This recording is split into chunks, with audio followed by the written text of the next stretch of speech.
Kakapasok lang, finish na, di makapaniwala ang PNP Torre at Marbil sa matinding utos ni Ping Lacson. Ayan, syempre itong balitang ating matutunghayan ngayon ay nagbula kay Pinas News Insider at ilalagay ko sa description box ang link ng channel ni Pinas News Insider para maging updated po kayo sa mga balita na kanyang inihahatid sa atin. At syempre ito po ang inyong lingkod na si BT na magbibigay ng reaksyon at komento dito sa video na ating matutunghayan ngayon. At huwag na natin pagtagalin at sabay-sabay na nating panoorin ang laman ng video na hatid sa atin ni Pinas News Insider at bibigyan natin ng reaksyon ng balitang ito.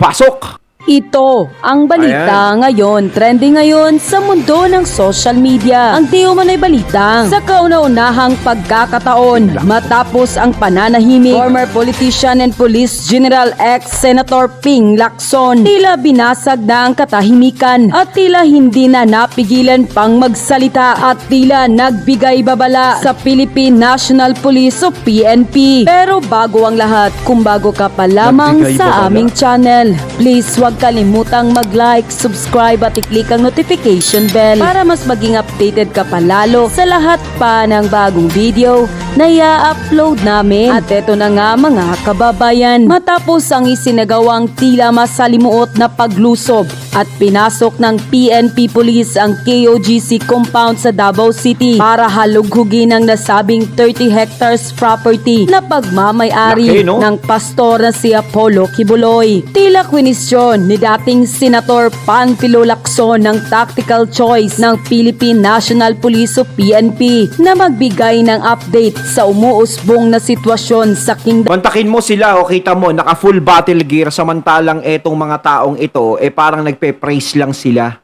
'Di ba? Wala ka nakikitang armas sa kanila kundi mga nakasombrero lang, nakabag, 'di ba? Nagpe-praise lang. 'Di ba parang si Terminator o si Rambo yung huhulihin mo 'Di ba? Wala namang nagsisilbing banta dyan. Wala naman sigurong may baril dyan. 'Di ba? Para magsuot ka pa ng ganyan. Kasi parang demolition yung mangyayari. 'Di ba nakikita natin? 'Di ba mga demolition? 'Di ba yung mga may papaalisin na mga tao doon sa mga lugar-lugar? Parang ganyan Kingdom of Jesus Christ compound sa Davao City sa pamamagitan ng social media. And I quote, lampas sa aking unawa kung bakit patuloy na inaanunsyo ng PNP sa publiko ang pag-usad ng kanilang paghahanap kay Kibuloy. Sabi ni Lacson, bilang isang formal na tagapagpatupad ng batas, ang katalinuhan ng tao o signal at maging ang technical na kakayahan ng kanilang kagamitan ay dapat na panatilihin sa kanilang sarili. Unquote, tila binalaan nga ng former politician and police general Ping Lacson ng PNP sa tila pag-anunsyo sa publiko ng mga development kaugnay sa isinasagawang paghahanap nito sa nasabing pastor na si Apollo Kibuloy. Narito pa ang kanyang post sa social media. And I quote, as a former law enforcer, it is beyond my comprehension why the PNP keeps announcing to the public the progress of their search for Kibuloy, human or signal intelligence, and even the technical capability of their equipment should be kept to themselves. End quote. Samantala, sa karagdagan pang balita, sinabi ni Davao City Mayor Sebastian Baste Duterte nitong Lunes na ang puwersa ng PNP sa pamumuno ni General Romel Francisco Marbel at Police Brigadier General Nicolas De Loso Torre II ay hindi na sumusunod sa tamang pamamaraan sa pagpapatupad ng warrant. Nagdudulot na ng abala ang sitwasyong ito sa mga motorista, negosyo at publiko. Humihingi ng paglilinaw ang publiko sa PNP hanggang kailan mo balak manatili sa KOGC property. Narito ang kanyang post sa social media. And I quote, iginagalang namin ang pag-implementa ng anumang warrant of arrest kung ito ay naayon sa batas. Subalit, naobserbahan namin na di na nasusunod ng PNP sa pangunguna ni General Marbel at General Torre ang panuntunan ng maayos at legal na paghain ng warrant, lalo na ang paggamit ng dahas sa mga inosenteng mamamayan at ang kanilang di-otorisadong pag-occupy sa KOGC compound. Gustuhin ko mang makialam, ang mga pulis ay makikinig lamang sa PNP chief at sa kanilang Commander-in-Chief, President Bongbong Marcos. Kinikilala namin ang karapatan ng mga kasapi ng KOGC na magprotesta. Subalit hinihiling ko sa inyo na gawin ito sa mapayapang paraan at Tama. iwasan ang mga aktibidad na makakaabala sa trapiko para sa seguridad ng inyong mga kasama at ng publiko. Sa mga Dabawenyos, ang safety at security ng Davao City ay mananatiling prioridad ng lokal na pamahalaan. Patuloy nating papanatilihin ang mapayapa na komunidad para sa lahat at haharapin natin ang anumang hamon sa ating lungsod. Ang pangyayaring ito ay nakaabala na sa mga motorista, negosyo at sa publiko. Ang publiko ay humihingi ng kasagutan mula sa PNP. Hanggang kailan nyo planong manatili dyan sa KOGC property? Talagang mananatili sila dyan eh. Hindi, sa tingin ko, parang hindi sila aalis dyan hanggat hindi nila nakukuha si Pastor Kibuloy dyan. Siyempre, parang mission failed ang mangyayari. Diba? Parang sila yung mapapahiya sa nangyayaring ganyan. Na pwede sabihin, no, kita nyo, isang tao lang hindi nyo pa makuha-kuha. Diba? Ang dulas talaga ni Pastor, doon ako bumilib.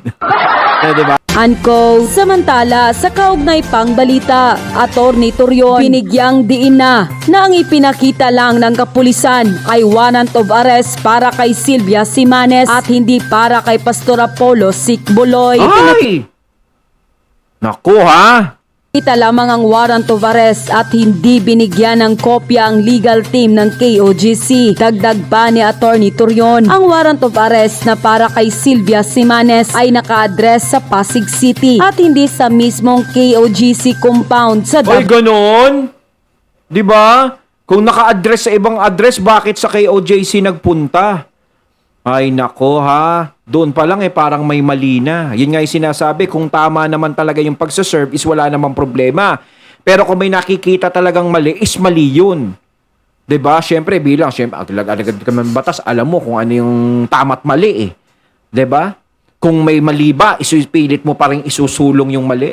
Ay, ewan na lang natin kung may mali na, kung mali na lang yung sinusunod nila o talagang, 'di ba? Nako.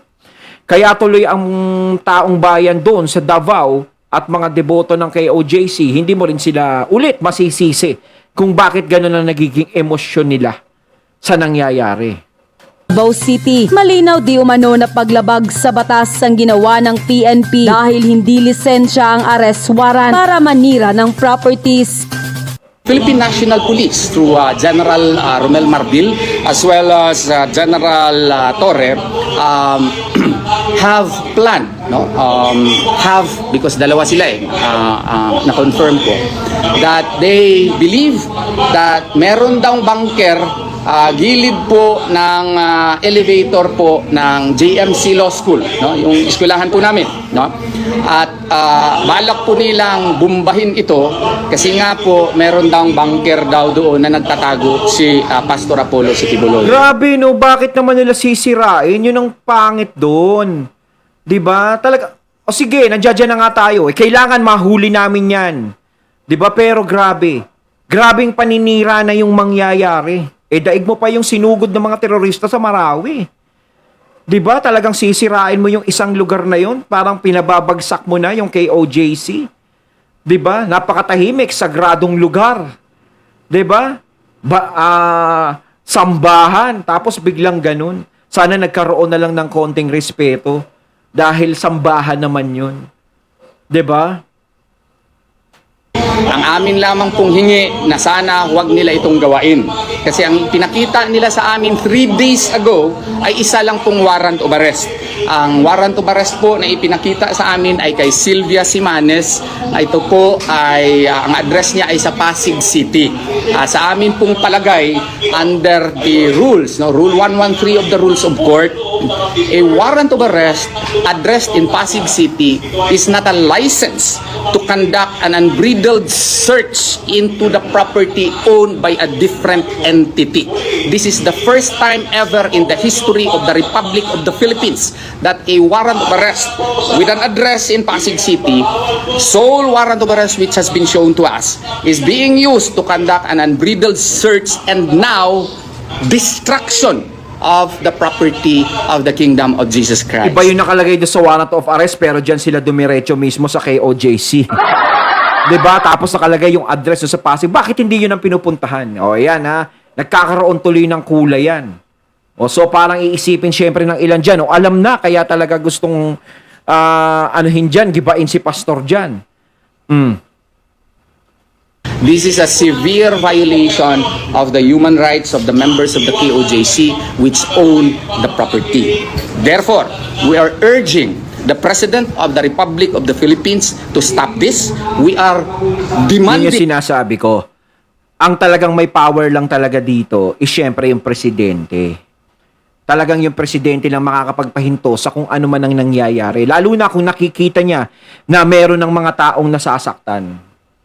No? O ipagpalagay natin, o may atraso si Pastor Kibuloy. O sige, kailangan hulihin yan eh. Ganto, ganyan, ganyan. O, pagpalagay natin may order silang ganon.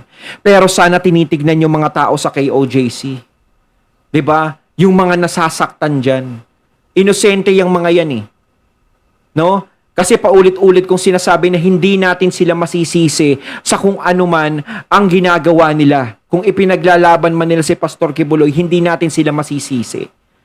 'Di ba? Pero sana doon pa lang is makikita mo na may mga taong nasasaktan. Kailangan magsalita din yung presidente tungkol dito. 'Di ba? O kaya pahintuin niya na lang muna. Kasi may mga taong nadadamay na. May mga taong nasasaktan na. Kasi ako bumibilib ako doon sa leader na ganun. Na nakikita ko nasasaktan na yung mga tao eh. Hindi naman yan kasama sa problema eh. 'Di ba? Hindi naman sila yung may kaso sa akin, hindi naman sila yung huhulihin diyan eh. Mga tao yan, mga supporter yan. 'Di ba? Kahit sabihin mong supporter ni Kibuloy yan, is kailangan magkaroon pa rin tayo ng human right. Doon pa aandarin yung human rights. 'Di ba? Karapatan ng mga tao, yung pakarapatang pangtao na hindi dapat sila nasasaktan, hindi dapat sila naaagrabyado sa ganyan. Kasi nakikita naman natin na sila'y walang kalaban-laban. Wala naman silang armas at hindi naman sila nagiging threat sa buhay ng mga kapulisan na pumupunta dyan. from the Philippine National Police not to continue this illegal operation because they cannot hide under Section 17C of the Anti-Human Trafficking Act simply because of the fact that when they served the warrant of arrest, it did not include search, unbridled search of the properties of the Kingdom of Jesus Christ, nor did it involve the destruction of the properties of KOJC. So, sana po hindi nila itutuloy ito kasi bawal po ito sa saligang batas. Saan po kayo nakakita na ang arrest warrant ay gagawing isang lisensya para i-search lahat ng properties, lahat ng buildings po ng KOJC. Mantakin mo, warrant of arrest ang dala-dala mo, pero parang search warrant ang dating, di ba? Kasi kapag warrant of arrest, wala kang karapatang halugugin ng isang lugar o sirain ng isang lugar.